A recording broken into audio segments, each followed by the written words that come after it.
My name is Dr. Emily Carter, a pediatrician and mother of two. On Christmas Eve, my parents forced Jacob and Hannah into the freezing dark so their golden grandchild Ethan could sleep in peace.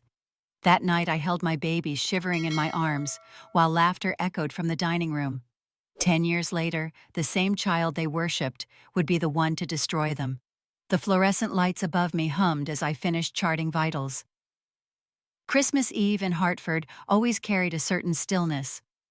The streets outside quiet under fresh snow. The hospital hushed, except for the occasional monitor beep. My phone vibrated on the counter. Jacob's name lit up the screen. At just 2 years old, he never called me on his own. I answered quickly, and the image made my heart stop. The camera wobbled in his little hand.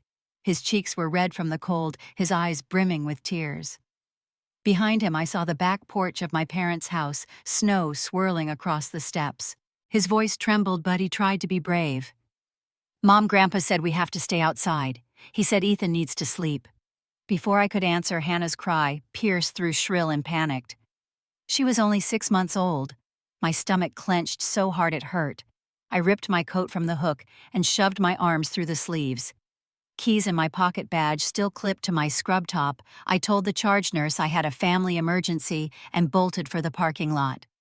The drive should have taken 20 minutes, but every red light stretched like an eternity. My hands gripped the wheel until they hurt, and all I could picture was my babies left in the freezing dark, while Ethan, the golden grandchild, was cradled inside, where it was warm. The headlights swept across my parents' house as I pulled into the drive. The windows glowed with firelight. Laughter drifted out as if nothing in the world was wrong. My boots crunched over snow as I ran to the back. There they were. Jacob sat on the step, clutching Hannah in his small arms, his blanket too thin, her sobs rattling the air. I gathered them both into my chest. Their skin was icy under my hands. Jacob buried his face against me, whispering, "Grandpa said Ethan needed quiet, so we had to go." Rage burned hot enough to make the cold vanish. I pressed them close and carried them inside. The sliding door stuck for a moment, then gave way. Heat and the smell of roast beef rushed out. At the table, my parents sat with Michael and Laura, plates full, glasses shining. No one looked surprised. Martha's eyes flicked to me, then to the children in my arms. Her smile was faint, unbothered. "Ethan needs rest, Emily. These two can handle a little fresh air." She lifted her fork again. Richard stared into his wine. Laura adjusted the fleece around Ethan's carrier. Michael leaned back in his chair, smirk curling his lips. "You always overreact, Em." They were fine. Kids are tougher than you think. Snow melted onto the hardwood under my shoes as I stood there, children clinging to me, their indifference pressing down like a weight. I wanted to scream, to shake the table until the crystal shattered, but Jacob shivered in my arms, and I held him tighter instead. Hannah's sobs softened into hiccups as she pressed her tiny fist into my chest. I turned and walked past them without another word. Their laughter picked up again as if I had never entered. Upstairs, I laid the children on the guest bed, layering blankets around their small bodies. The storm outside rattled the windows, but in that room, I forced warmth back into their hands and cheeks. I watched their eyelids flutter until sleep claimed them, my chest still heaving. My gaze slid to the closet door, where weeks earlier I had tucked away a small duffel bag, half packed with essentials I told myself was just in case. Tonight proved I had been right to prepare. As I sat in the dim light, listening to the muffled voices drifting up from downstairs, one thought rose clear and sharp. This night was only the beginning, and they had no idea what was coming next. I grew up in that same house, believing that if I worked hard enough, my parents would finally see me. I was the girl who brought home straight A's while Michael forgot assignments and charmed his way out of consequences.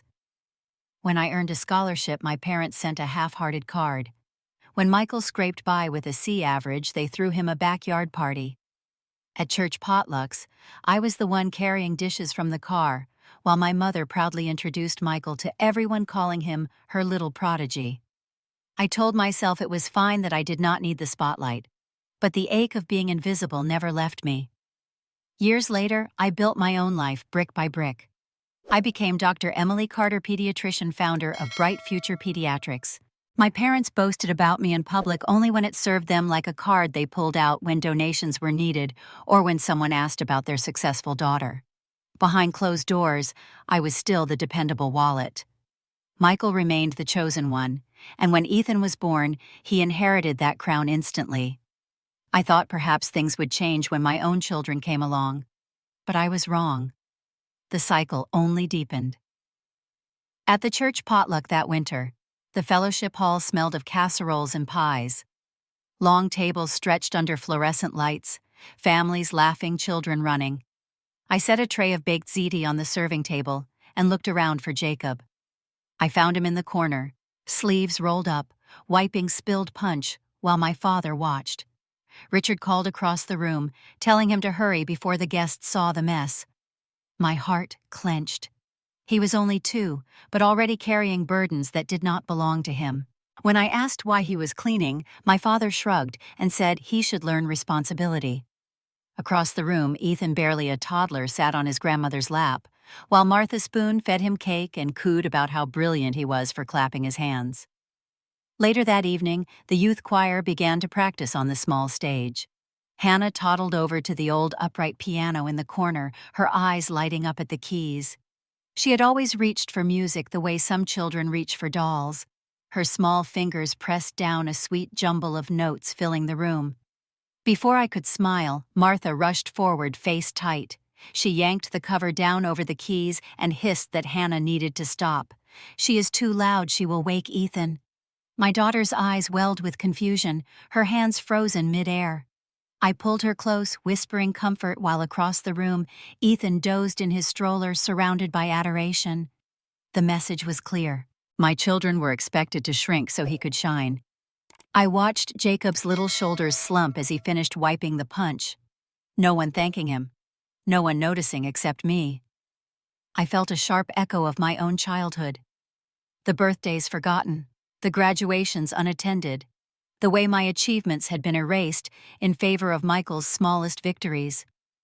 Now I was watching it replay with my children, and something inside me snapped. I could not let them grow up believing they were less valuable, less loved. The bitterness I had swallowed for decades hardened into resolve. That night after the potluck, I tucked Jacob and Hannah into their beds and sat at the kitchen table with my journal open. My hand trembled as I wrote the words I had never allowed myself to say out loud. I will not let them break my children the way they broke me. I closed the book and looked at the duffel bag in the hallway closet, the same one I had packed weeks earlier, without admitting why. For the first time, I understood its purpose. It was not just for emergencies, it was for escape. And soon I would need it, because my family's favoritism was no longer just a wound I carried. It was a weapon pointed at my children, and I was done staying silent. At Bright Future, I had spent months preparing a new wellness program for children with chronic asthma. We had partnered with local schools, developed educational materials, even coordinated with insurance providers to make it affordable. Yet 2 weeks before our launch, Stanford Pediatrics announced an almost identical initiative. Their press release mirrored our language, even the timeline. My staff looked at me with worry in their eyes. How did they know? I forced a smile and told them competition was healthy, but inside, I felt the ground shift. This was the 3rd time in 6 months that our plans had somehow leaked. One evening after the potluck, I drove to my parents' house to pick up Jacob's forgotten jacket. The driveway was crowded with cars, and I could hear voices spilling from the living room. As I stepped quietly inside, I heard Michael's voice in the kitchen, lower than usual, urgent. He paced near the sliding door, phone pressed to his ear. I stayed in the shadow of the hallway and listened. "Yes, I can get you next quarter's projections," he said. "The growth strategy, the patient enrollment numbers, all of it." His tone shifted as he added, "I expect a little more this time. Stanford is making good on the payments, right?" My chest tightened. There it was, plain and unvarnished. He was selling my work, my team's effort, piece by piece. I backed away before he could see me, heart hammering. Upstairs, I found Jacob's jacket folded on the bed. My hands shook as I stuffed it into my bag. On the dresser sat a stack of mail addressed to my parents. I should have left it, but something made me glance at the top envelope. The bank logo caught my eye. I slid it open with careful fingers. Inside were statements showing deposits each for a few $100s marked with Stanford Pediatrics as the origin. The pattern was clear. Twice a month, steady and deliberate. My parents had to know. They had let themselves become the funnel for Michael's betrayal. I drove home in silence, gripping the steering wheel so tightly it hurt. That night, after Jacob and Hannah were asleep, I sat at my kitchen table with my laptop. My access to the shared family account was still active because I handled so many of their bills. I logged in, hands sweating, and there it was again. Regular deposits from Stanford memo lines reading consulting advisory information. The betrayal cut deeper with every click. This was not just favoritism anymore. It was collusion. My own parents had profited from my brother's theft. I leaned back, staring at the ceiling, anger hot in my throat. I could not walk into court with suspicions. I needed proof no one could deny. So I started downloading every statement, every memo, every receipt that tied Michael Carter to Stanford Pediatrics. Folder after folder filled with files, my screen glowing in the dark kitchen. At one point, Hannah stirred in her crib, and I rushed to soothe her back to sleep, whispering promises that one day she would understand why her mother had to fight like this. When I returned to the computer, I found more. A draft email left in Michael's linked account, carelessly synced, because he once borrowed my laptop. It spelled out the deal. Quarterly payments for proprietary strategies, patient numbers, staff rosters, marketing calendars.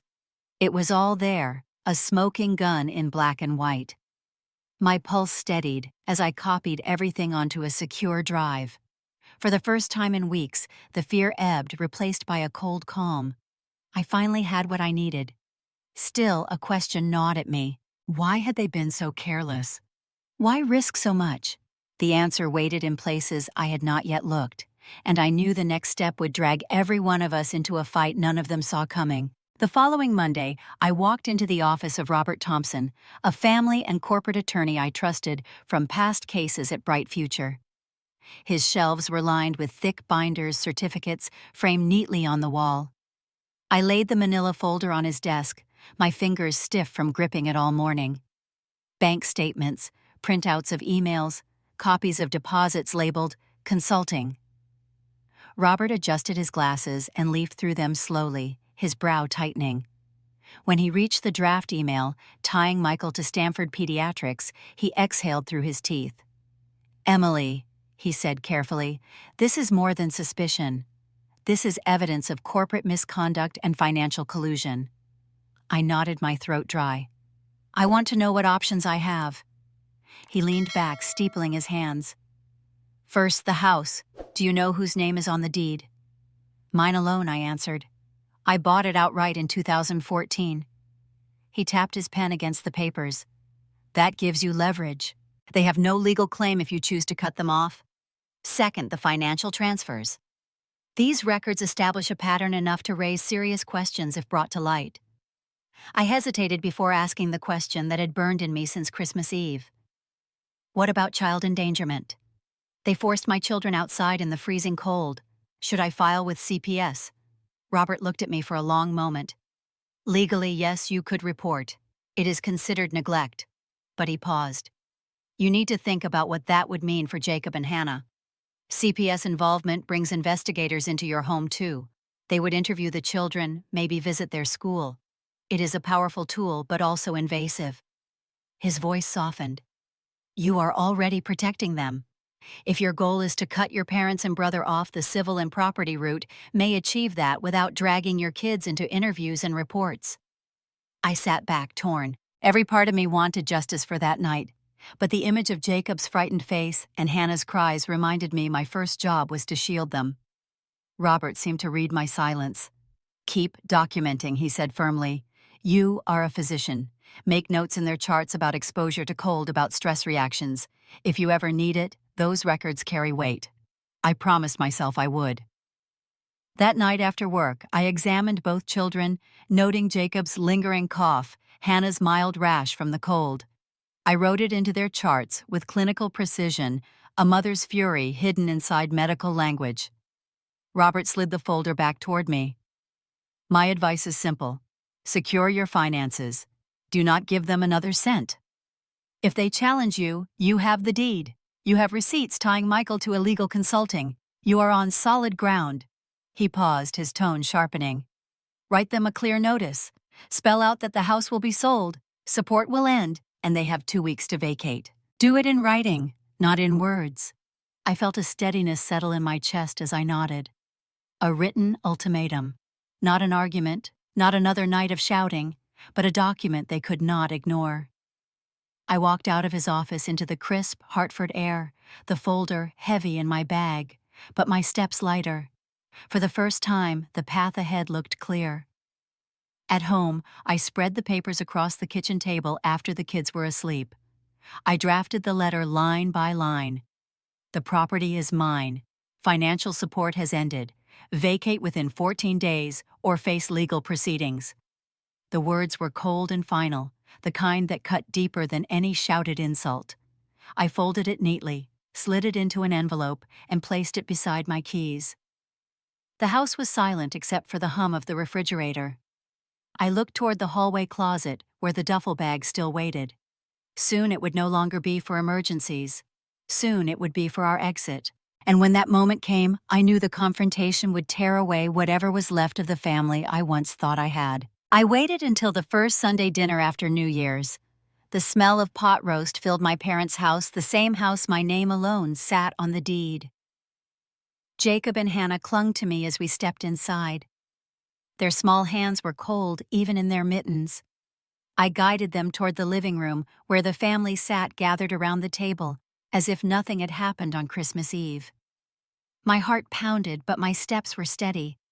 I set Hannah gently into the old wooden high chair and placed Jacob beside her with a book. Then I reached into my bag and pulled out the envelope Robert had told me to prepare. The weight of it in my hand felt heavier than any file I had carried from the hospital. I walked into the dining room where Martha carved the roast and Michael poured wine into his glass. Laura bounced Ethan on her lap, smiling as if she were the queen of the room. Richard looked up briefly but did not speak. I placed the envelope on the table. Before anyone could open their mouths, I lifted Hannah from her chair and set her in the small stroller by the wall, then helped Jacob climb into the seat beside her. I buckled them both in their wide eyes, watching me. Only then did I straighten my voice, calm and clear. This letter outlines the changes effective immediately. The property you live in is mine. It is being listed for sale. Financial support has ended. You have 14 days to vacate. Michael laughed harshly, his voice rising. You owe me, Emily. You owe us for raising you, for keeping this family together. You think because you have money and a degree you can cut us off. His face flushed, the vein in his neck straining. Martha slammed the carving knife against the platter, her pearls shaking at her throat. How dare you humiliate us like this? Do you know what people at church will say when they hear? You are destroying this family's name. I leaned forward, placing both hands on the table. My voice never wavered. Let me remind you exactly what I have carried. I listed every mortgage payment since the day I signed the deed, every utility bill I paid without complaint, every medical expense, every grocery run, every repair. While you praised Michael, while you adored Ethan, I funded every inch of this house.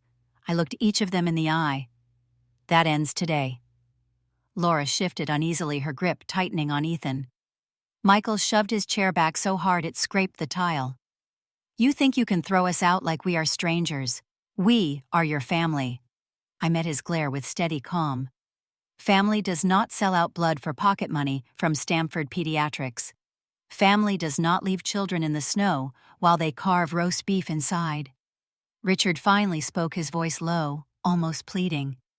Emily, be reasonable. Think of the community, think of appearances. I shook my head. I am thinking of my children. Jacob and Hannah will never again be made to feel less, so Ethan can be praised. This is not up for debate. The letter stands, 14 days. After that, I will proceed with legal action. Silence fell heavy across the table. The only sound was Ethan's babble, unaware of the storm swirling around him. My parents stared at me as if they had never seen me before. Michael's fists clenched, but he said nothing more. I lifted the envelope from the table and placed it directly into Martha's manicured hands. Her knuckles whitened around it. Without waiting for a reply, I turned back to my children, unbuckled Jacob and Hannah, and gathered them close. As I walked toward the door, the air behind me felt charged with rage, disbelief, and fear. I did not look back. Outside, the night was cold but clear, and the crunch of snow beneath my boots sounded like a drumbeat of finality. I strapped the kids into their car seats, my breath fogging in the dark air. As I slid into the driver's seat, the envelope no longer in my bag, I realized the battle had only just begun. What came next would not be a private family matter anymore, and I would need to be ready when they tried to strike back. The summons arrived 2 weeks later in a crisp white envelope, my name printed above the seal of the Hartford family court. Michael and my parents had filed for what they called permanent residence rights, claiming I had no authority to evict them from the house. I felt the sting of betrayal all over again, but I also felt ready. I gathered the folder Robert and I had built, every receipt, every transfer, every email, and walked into that courthouse with my head high. The courtroom was packed the morning of the hearing. Faces I recognized from church sat in the back rows, curiosity painted across their expressions. Whispers floated above the pews like gnats. My parents sat with Michael and Laura at their table, dressed in their finest clothes. Martha wore pearls that gleamed under the fluorescent lights, as if to prove she still carried status. Richard's eyes stayed fixed on the judge's bench. Michael leaned back in his chair with false confidence, while Laura fussed over Ethan in the gallery. When Judge Hamilton entered the room, hushed, he was tall and deliberate, his voice carrying easily. "Counsel, call your first witness." Robert rose smoothly, presenting the deed. The thick paper bore only my name. He explained that I had purchased the property outright in 2014, with no co-signers and no liens. The judge scanned it, then looked over his glasses at the other side. Counsel for the petitioners shifted uncomfortably. Next came the bank statements. Rows of deposits, neat and steady, arriving twice a month from Stanford Pediatrics. Memo lines reading, "Consulting advisory information." The judge asked pointedly whether Michael Carter had performed any licensed consulting work. He had not. Robert placed the printed email on the stand. The words glared from the page projections: patient numbers, quarterly payment. A smoking gun in black ink. Martha's face drained of color, and Michael's smirk faltered. The church members in the back began to murmur. Someone gasped when Robert explained how the funds had been funneled through my parents' account. I sat still, hands folded in my lap, every muscle taut. Then the judge turned to me with a tone that pierced deeper than any accusation. "Dr. Carter, there is mention in the record of your children being forced outside during freezing temperatures. That constitutes potential child endangerment. Have you reported this to CPS?" My throat tightened. I told him calmly that I had documented the incident in medical notes and that I had secured the safety of my children, but I chose not to subject them to an investigation that might traumatize them further. His eyes narrowed, pen tapping against the bench. "Your discretion is noted, but let the record show the seriousness of this matter."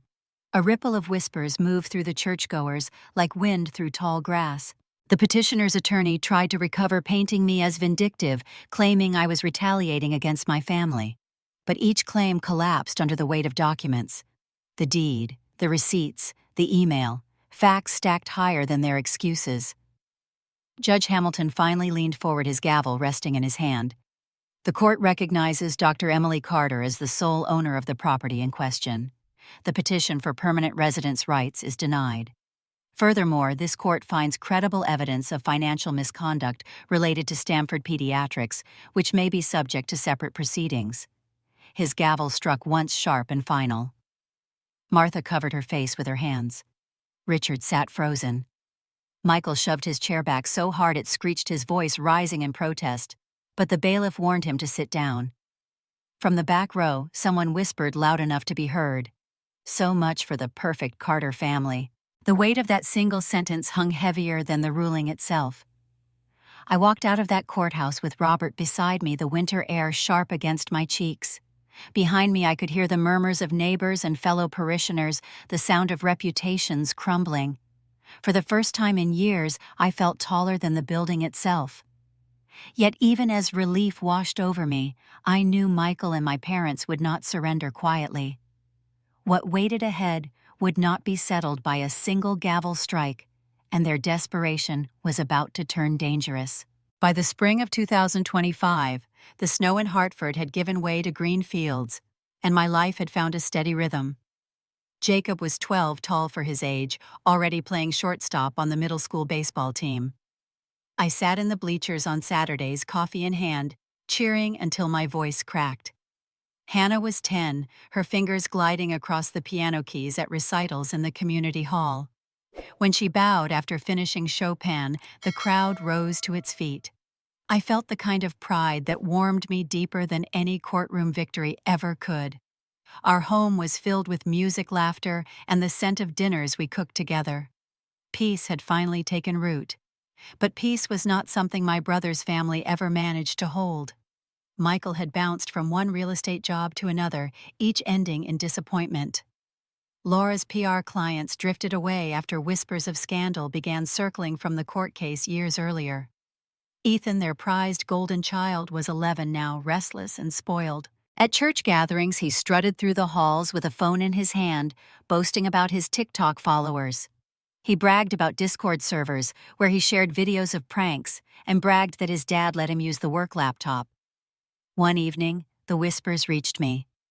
Stanford Pediatrics had abruptly pulled a contract from Michael's small consulting firm. The reasons soon spread. Ethan had gone live on TikTok, waving his father's laptop in front of the camera, bragging about how important files were saved inside.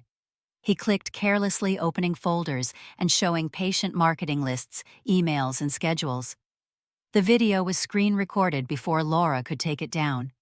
Within days, the file was circulating among competitors.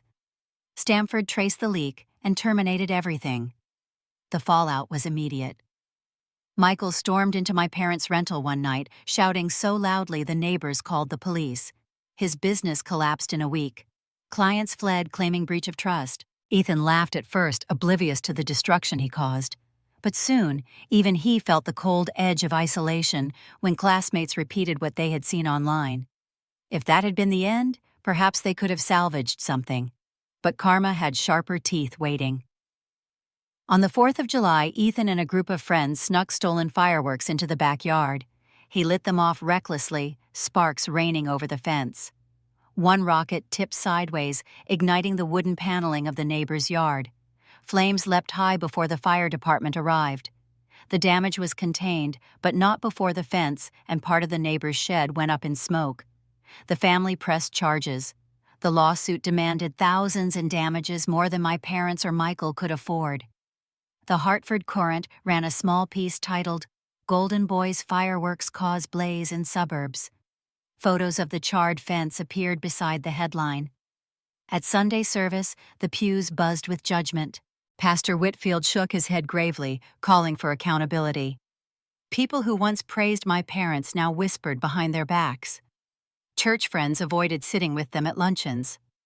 I watched it all unfold from a distance, not gloating, simply observing. My parents had spent years convincing themselves Ethan was untouchable. Now, he had burned not only a fence, but the last remnants of their reputation. Martha walked into the sanctuary one week, her pearls absent, her shoulders bent. Richard trailed behind, silent as always. Michael's voice no longer boomed with pride, but cracked with bitterness. Laura clutched Ethan's arm as if holding him in place could erase the truth. That summer, I sat in our backyard watching Jacob throw a baseball high into the air while Hannah practiced scales on the keyboard by the open window. Their laughter and music carried across the evening air. I knew the storm around the rest of my family was far from over. What had already fallen apart was only the beginning of a collapse they could no longer stop. The lawsuits came, one after another. Stanford Pediatrics filed civil action for breach of confidentiality, citing Ethan's reckless video and Michael's failure to protect sensitive files.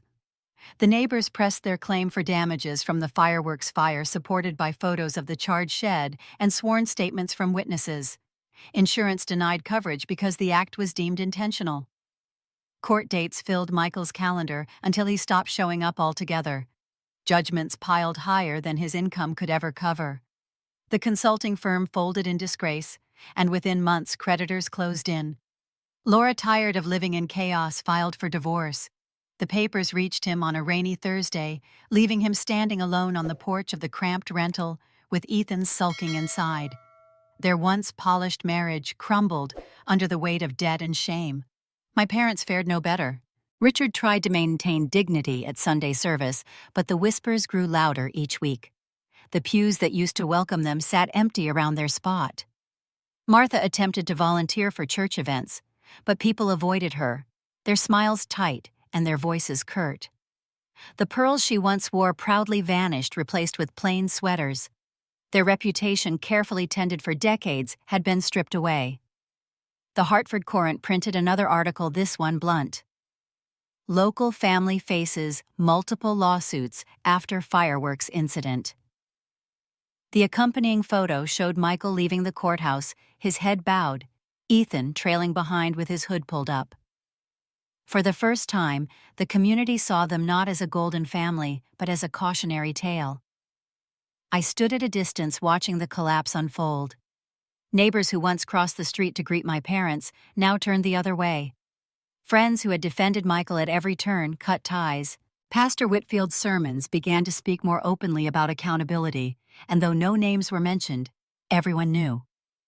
One evening, Jacob asked why Grandpa and Grandma never came around anymore. I told him the truth in the gentlest way I could. Sometimes people make choices that hurt others, and when they refuse to change those choices, catch up with them. He nodded slowly, then went back to tossing a baseball into the air. Hannah sat at the piano, her music filling the house with calm. My children were safe, loved, and thriving. That was all that mattered to me. Michael and Laura's divorce finalized the following year.